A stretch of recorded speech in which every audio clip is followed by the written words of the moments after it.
Not sure how I came across this first guest, but popped up on my TikTok feed, or someone tagged me in. A lawyer doing some really good work around school lunches at the moment. It is Tanya Waikato, and Tanya joins us now. Good evening. Kia ora. Kia ora. Thank you for being a part of us tonight. How are you? Yeah, not too bad. Been a busy day. Been a busy couple of days, actually. Right. Hey, I thought what we might do is we might have a look at your TikTok. For people who know who you are, they may recognise the TikTok first before the live speaking person, and we might play one of your TikToks and then speak to this thing you're working on at the moment, this petition you've got going before the government, and then a couple of other things as well. So you are keen to get involved in sorting out school lunches. Here is one of your later TikToks, and this is the kind of messaging and the way you're messaging to New Zealand. Tēnā no tātou katoa, nau mai hoki mai ki tēnei hōtaka e pāna ki te school lunches debacle, the clapback edition.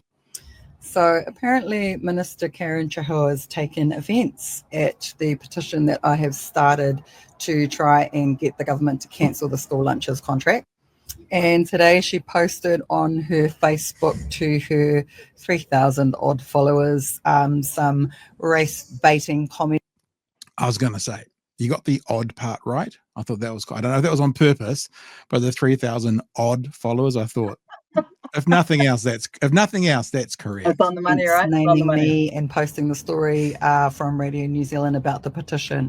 So I'm not going to bother telling you what she said. You can go read it for yourself if you want to, but I am going to read out the response that I am going to post on the minister's Facebook post. Thank you very much. I'll tell you what, though, because we're going to talk about that. So let's not necessarily play your response there to then talk about your response here. But before we get, so there you are on TikTok.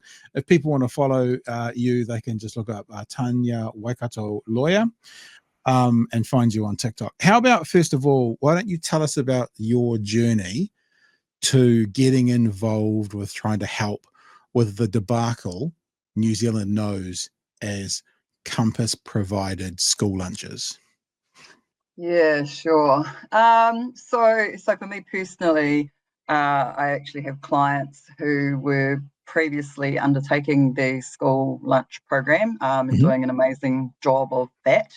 And when the Compass group came in and took over the contracts, I was involved in some of the negotiations with them around the takeover of those contracts. And yeah, I can't really say too much about that, but what I can say is that I was highly unimpressed with the professionalism and with just the way that was undertaken by the Compass group, to the point where I was actually considering making a complaint about the way that they undertook that takeover and the way that they treated the workers that were involved in that takeover.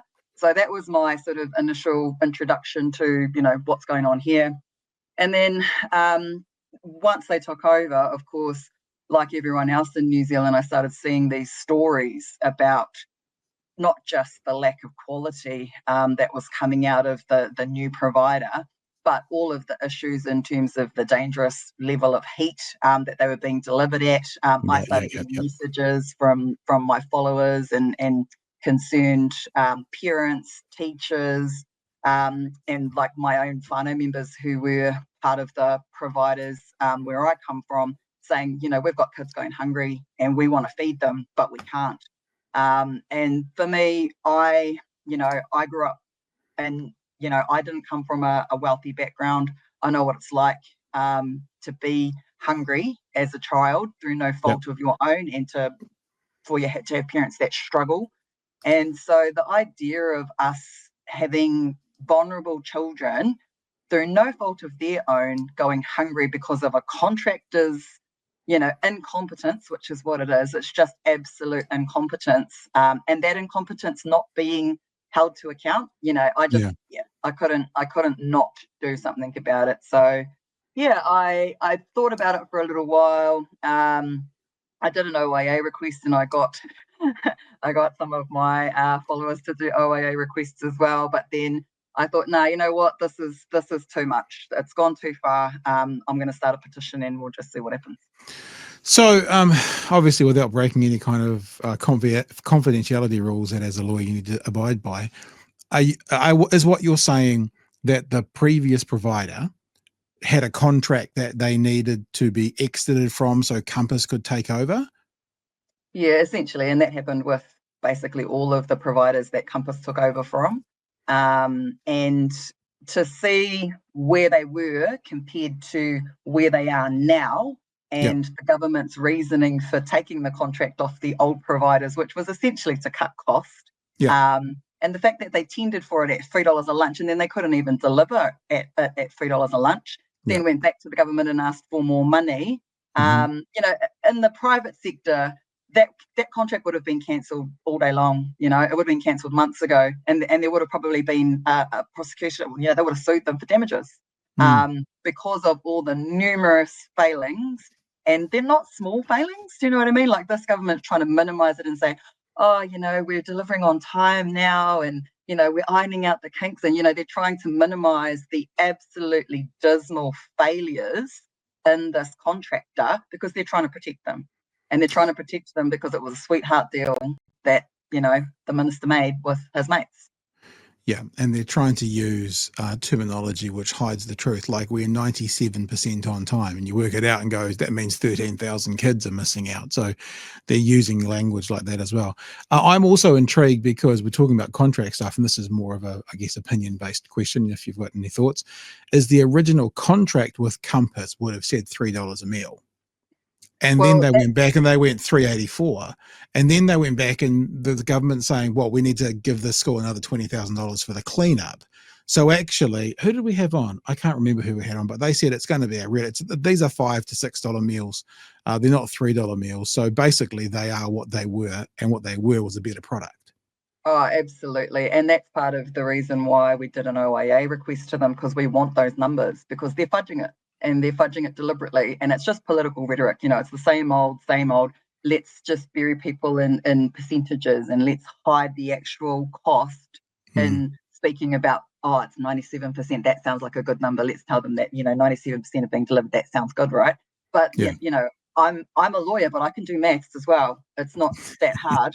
And the thing with, you know, particularly this government, and particularly David Seymour, is that they're appealing to the sort of most base, you know, sector of society, and they want to believe that. You know what I mean? They want to believe that, oh, it's fine. And to be fair, a lot of them don't really care. You know, a lot of the comments that came out on the minister's posts, they don't care.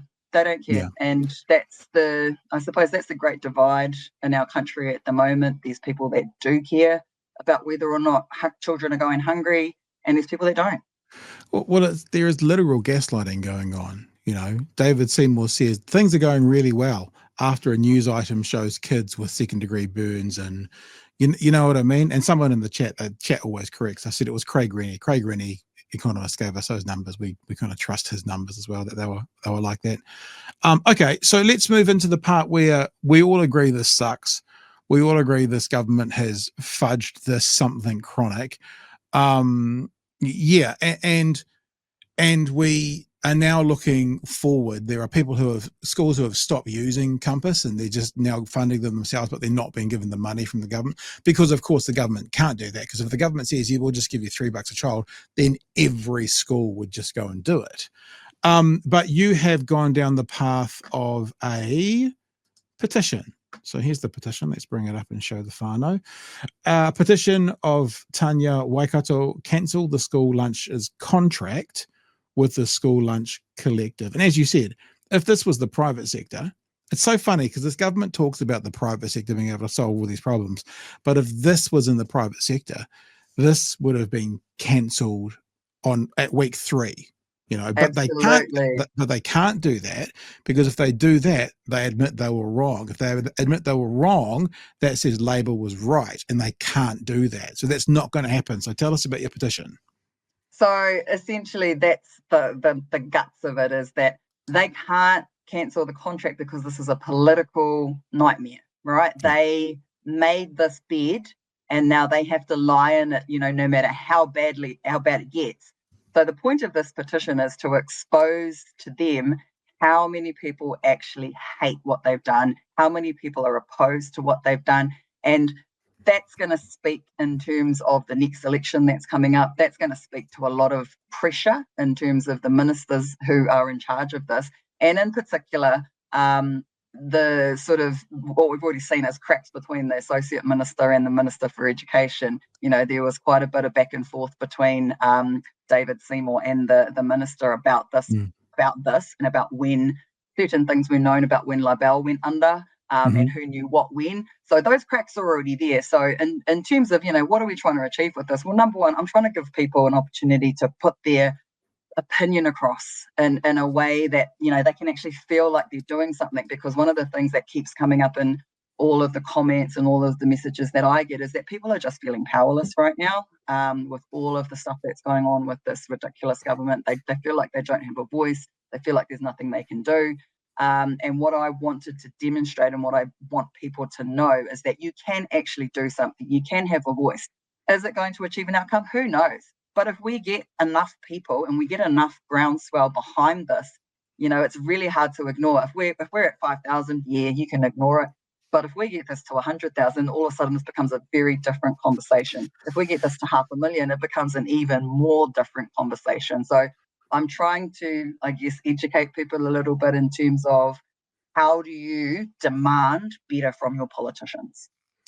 So 2 months to go. I've just put the link into the chats for all the places that we're watching right now.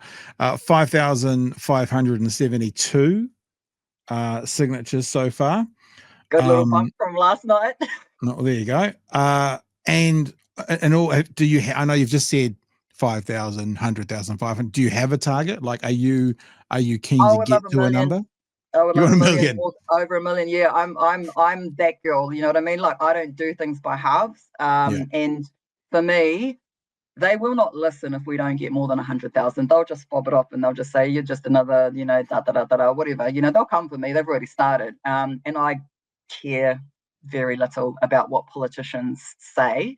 But what I do care about is our people are screaming out. And when I say our people, I don't mean just Māori. I mean every person who's being persecuted by this government, who is basically the entire working class, anyone who's not a bloody millionaire. That's what I mean when I say our people. And for me, I think in New Zealand, we've had it good for quite a long time in terms of the levels of corruption and whatnot that we've had. We've been the number one most least corrupt country for a very long time. And we're slipping down that ranking, you know, at a rate of knots. And I see it happening. I know that a lot of my colleagues and friends see it happening, and I just can't sit by and say nothing. I'm just that kind of person. I can't watch it happen and do nothing. So as we're talking, signed, yeah, boy, signed, love that. signed, Thank you, signed, signed,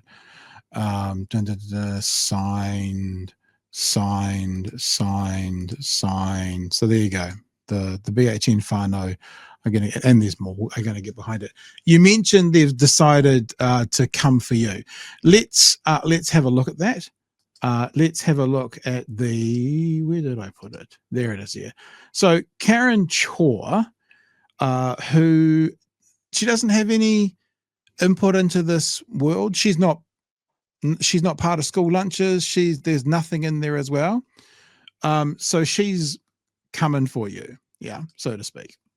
Yep. So a lawyer has a petition calling for the government to cancel a school lunch provider's contract. I love it when they give you kind of half the information, because obviously you're saying that so it can be replaced with that part's not there, which is something actually I should have asked you. In fact, we'll put this back and I'll ask you this first. If you get what you want to go, where you want to go with this petition, many, I don't know, of these companies and groups that were providing lunches are no longer there. They've gone bankrupt, they've gone. So is there any thought about what needs to happen to have groups come back and provide lunches, or is it just more important at the moment to make that break from Compass and then we'll sort it out? Yeah, well, that's the thing, you know, there were a lot of providers that have lost all their staff now, and they have, you know, had to move on, and they have, you know, because the contract's just not there anymore. But just like the establishment of this in the first place, there are still ones that can pick it up, and there are schools that are screaming out to say, we'll figure it out, we'll do it ourselves, give us the money and we'll do it. So, where there's a will, there's a way.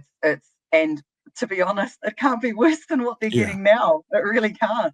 Yeah, as long as there's not a child a day getting second-degree burns, or the kids at the same school getting both food that's too hot and too cold in the same delivery. All right, let's have a look. So Karen Shaw is not part of. I mean, she is ACT, isn't she? I think she's ACT. So she's a part of David Seymour.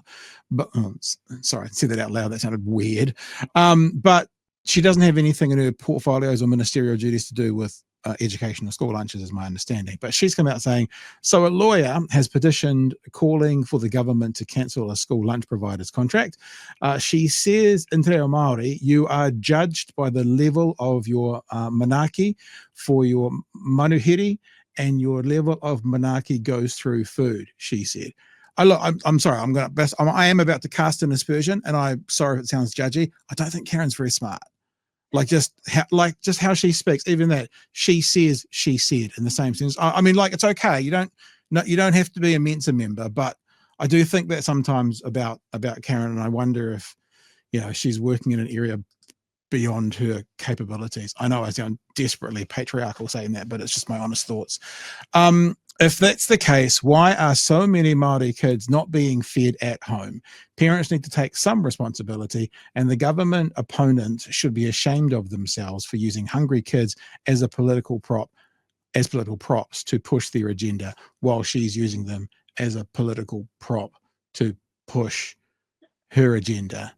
Now, yeah, I'd love you to respond to that, but then also you gave me some information about RNZ tonight. If you're able to share that and talk that through, happy to hear that as well.